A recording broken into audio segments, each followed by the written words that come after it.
Good afternoon students. आज बच्चे ਅਸੀਂ ਨੂਮੈਰੀਕਲ करने हैं कोलरॉशेस लॉ ਦੇ। होप कि ਤੁਹਾਨੂੰ कोलरॉशेस लॉ ਜਿਹੜਾ बहुत अच्छे तरीके ਨਾਲ समझ आ गया होएगा। तो नैक्सट बेटा ਇਹਦੀਆਂ ਐਪਲੀਕੇਸ਼ਨਸ ਹੈ। ਐਪਲੀਕੇਸ਼ਨਸ ਦੇ ਵਿੱਚ ਅਸੀਂ ਬੇਟਾ ਕੀ ਹੈ, ਇੱਕ ਤੇ ਵੀਕ ਇਲੈਕਟ੍ਰੋਲਾइट्स ਦੀ ਜਿਹੜੀ ਹੈ ਉਹ ਮੋਲਰ ਕੰਡਕਟੈਂਸ फाइंड आउट कर सकते हैं कोलरॉशेस लॉ तो, because Kohlrausch's law states that each ion in a solution ਦੇ ਵਿੱਚ ਜਿੰਨੇ ਵੀ ईच आयन है, कोई भी आयन है, जिन्ने भी आयन हैगे आ, चाहे एक इलैक्ट्रोलाइट दे है, चाहे दो दे है, वीक इलैक्ट्रोलाइट है, जो मर्जी है, they contribute equally, they contribute their share to the total conductance of the solution. Total conductance of the solution दे विच अपना जिहड़ा है कॉन्ट्रीब्यूशन दिंदे हैं जिन्ने भी आयन्स जिहड़े वो प्रेजेंट है। ठीक है, ਹੁਣ कोलरॉशेस लॉ दी तो आप किदा इनू यूज़ कर सकते हैं। सब तो पहला कि अगर वीक इलैक्ट्रोलाइट है तो वीक इलैक्ट्रोलाइट्स के विच कितनी डिसोसीएशन जिहड़ा वो सोल्यूशन दे विच कर रहा है, जिहड़ी भी उहदी कंसनट्रेशन होएगी, जिन्नी उहदी मोलर कंडक्टेंस आएगी, उस तो सानू पता लग जाएगा कि जिहड़ा वीक इलैक्ट्रोलाइट है कितना डिसोसीएट होया, कितना डिसोसीएट नहीं होया, रह गया।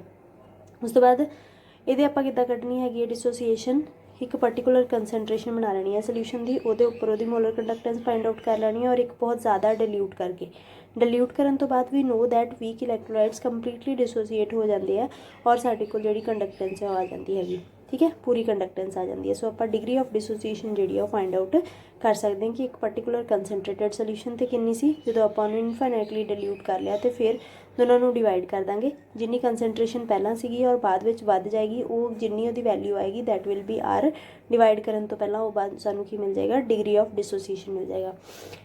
उस तो बाद असी डिसोसीएशन कॉन्सटेंट जो फाइंड आउट कर सकते हैं। डिसोसीएशन कॉन्सटेंट मतलब कि कितना डिसोसीएट होया, इट विल बी सी, यानी कि concentration degree of dissociation square 1 minus alpha. अगर आप इसकी वैल्यू भर दिए इस दे विच तो ये साडे कोल सॉल्व करके आ जाएगा। नैक्सट आप सॉल्यूबिलिटी फाइंड आउट कर सकते हैं। सॉल्यूबिलिटी मतलब कि कोई इलैक्ट्रोलाइट जिहड़ा वो पानी दे विच कितना घुलिया, वो किन्नी उहदी कंसनट्रेशन असी फाइंड आउट करनी है। वो कंसनट्रेशन तो सानू पता लग जाएगा, सानू अगर कंडक्टेंस पता होएगी तो सानू किन्नी उहदी घुली क्वांटिटी है पानी दे विच, सॉल्यूबिलिटी किन्नी है, उस तो सानू जो फाइंड आउट हो जाएगा कि कितना घुलिया है कंडक्टेंस तो। जिन्ना कंडक्टेंस ज़्यादा आएगा मीनस उन्नी सॉल्यूबिलिटी ज़्यादा है, जिन्ना कंडक्टेंस घट आएगा मतलब उन्नी सॉल्यूबिलिटी जी घट हैगी। सो असी 1 बाय 1 करके जोड़े असी न्यूमैरिकल करने हैं। तो न्यूमैरिकल असी वो वाले सॉल्व करने जोड़े तुहाडी बुक ते है। सो फस्ट न्यूमैरिकल असी इत्थों देखते हैं। First numerical is the conductance of 0.1 molar acetic acid कितना हैगा। First solution is your 0.1 molar acetic acid at 298 Kelvin is 5.20 and that of 0.001 molar acetic acid is 49.2. The ionic molar conductance at infinite dilutions of acetic acid, acetate and hydrogen ion, acetate मतलब CH3CO negative and hydrogen मतलब H positive ions दी दी हुई है respectively. Calculate the degree of dissociation of acetic acid at these concentrations. ये दो concentrations दी हैं, इन्होंने concentration के उपर कहना डिग्री ऑफ डिसोसीएशन फाइंड आउट करो। तो पहला असी आ वाली कंसनट्रेशन से फाइंड आउट करांगे एंड दैन जो आप करांगे 0.01 कंसनट्रेशन से। उस तो पहला सानू की मोलर कंडक्टेंस जी फाइंड आउट करनी पड़ेगी। मोलर कंडक्टेंस असी किद्दां फाइंड आउट करांगे। So molar conductance is equals to आ जाएगा साडे कोल lambda H positive ion concentration plus lambda CH3COO negative ion concentration.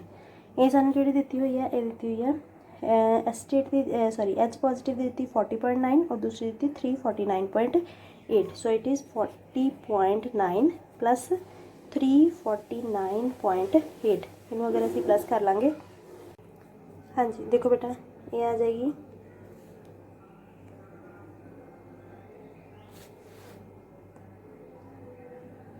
हाँ जी, ये असी साडे कोल मोलर कंडक्टेंस फाइंड आउट कर लिया। और नैक्सट साडे कोल दो दित्तियां हुई बेटा एट 0.1 मोलर के उपर दी हुई है 5.20 और 0.001 मोलर के उपर दी 49.2।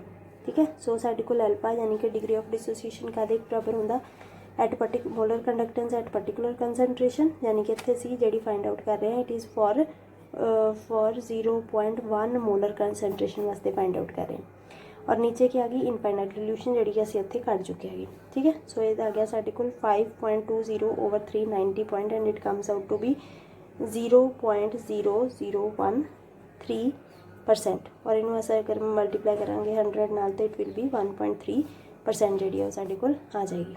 ठीक है, नैक्सट आ गया साडे कोल अगर असी करांगे एट ਇਹ ਕਰਾਂਗੇ ਅਸੀਂ ਐਟ 0.001 ਮੋਲਰ ਕੰਸਨਟ੍ਰੇਸ਼ਨਸ ਵਾਲੀ। ਸੋ ਇਹ ਦਿੱਤੀ ਹੋਈ ਹੈ 49.2 ਐਟ ਪਰਟੀਕੂਲਰ ਕੰਸਨਟ੍ਰੇਸ਼ਨ, ਔਰ ਜਿਹੜੀ ਤੁਸੀਂ ਮੋਲਰ ਕੰਡਕਟੈਂਸ ਫਾइंड आउट ਕੀਤੀ ਹੈ ਦੈਟ ਇਜ਼ 390.7।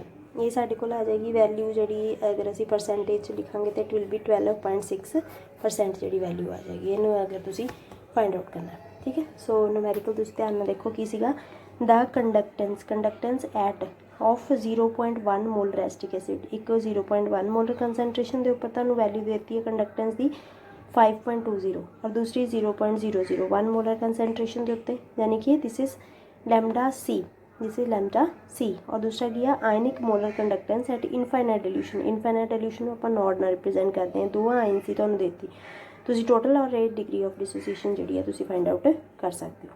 नैक्सट आ गया क्वेश्चन की है कैलकुलेट द मोलर कंडक्टिविटी।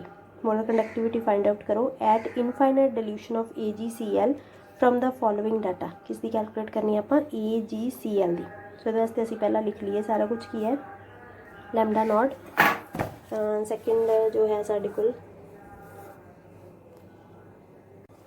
हाँ जी, जो बच्चे सैकेंड है वो सानू की है न्यूमैरिकल हुणे असीं जिहड़ा पढ़िया हैगा वो सानू एक AgNO3 नैगेटिव दी इनफाइनाइट डिल्यूशन के उपर मोलर कंडक्टेंस दी हुई है that is 13.34 molar siemens centimetre metre cube पर मोल। ठीक है, दूसरी दी हुई है सानू बेटा KCl दी दी हुई है, it comes out to be 14.99 unit will be same. And next दी हुई है लैम्डा नॉट KNO3 दी and it comes out to be 14.49 and units remains same. असी कटनी कर दिया, we have to find out the molar conductance at infinite dilution for AgCl दी असी जी फाइंड आउट करनी। Now you can see AgCl किहदे बराबर हुंदा साडे कोल A पॉजिटिव और Cl नैगेटिव, यानी कि सानू दो आयन्स चाहिए हैं, एक Ag ये AgNO3 दे विच Ag दिख रहा है, next is the Cl KCl दे विच सानू Cl दिख रहा है, ये दोनों आयन सानू रिक्वायर्ड है। This ion is not required, ना सानू पोटैशियम चाहिए ना सानू नाइट्रेट चाहिए। सो जिहड़े चाहिए है उन्हां दी molar conductance at infinite dilution ते आपां प्लस कर देनी है, जिहड़ी चीज़ रिक्वायर्ड नहीं है उन्होंने असीं माइनस कर देना। So it comes out to be असीं इहनूं किस तरीके नाल करना, इहनूं करांगे असीं लैम्डा नॉट AgNO3 ठीक है plus lambda naught KCl minus lambda naught KNO3 इनू असी इस तरीके नाल करना। ये क्या आ जाएगा 13.34 प्लस 14.99 माइनस 14.49। ठीक है, इनू असी राउंड ऑफ कर लिए 13.34 इनू आप जो है 15 लिख सकते हैं, माइनस इनू आप जो है 14.5 जो है वो लिख सकते हैं। ठीक है, सो ये जी वैल्यू आती हैगी साडे कोल it comes out to be 13.84 जी वैल्यू है वो आ जाएगी साडे कोल। ठीक है जी।